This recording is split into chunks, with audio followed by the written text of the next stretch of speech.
This is how the police and army gained control over Complexo do Alemao slum in Rio de Janeiro, once the headquarters of the largest criminal gang in the city. Today, 3 months later, the sound of gunfire has been replaced by jackhammers as the city installs water, sewer, and electricity to win the trust of the 400,000 people who live here. But the streets still have an unmistakable look of a battle zone. 1,700 soldiers and 150 police now freely patrol this sprawling slum.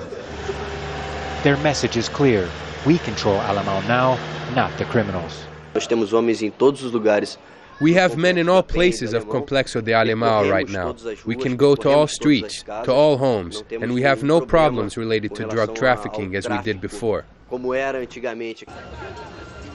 It's all part of a citywide effort to use overwhelming force to reclaim the shantytowns controlled by traffickers, temporarily hold the area with the army until a permanent community policing units can be installed.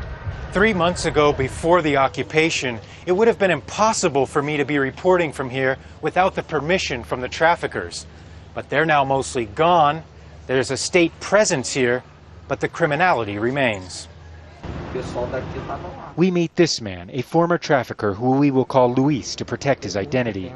He confirms the heavy weapons are gone, but the underlying trafficking organization remains. Traffickers continue to operate. Criminality continues, just with fewer weapons. Now there are no weapons of war. They traffic drugs and only use pistols. They also use knives to demand payment and kill people. In the afternoons there is still trafficking, and at night even more. Colonel Lima Castro of the Rio Police admits that drug trafficking continues at Alemao, but says that is a larger problem to be tackled later. Today, the focus of the public security forces in Rio de Janeiro is not a crusade against drugs. It is a fight against what drug trafficking brought to this city: weapons of war and social exclusion. With the army back on patrol, a sense of security prevails, even if few people here believe the drug trafficking problem is gone. Gabriel Elizondo, Jazeera, Rio de Janeiro.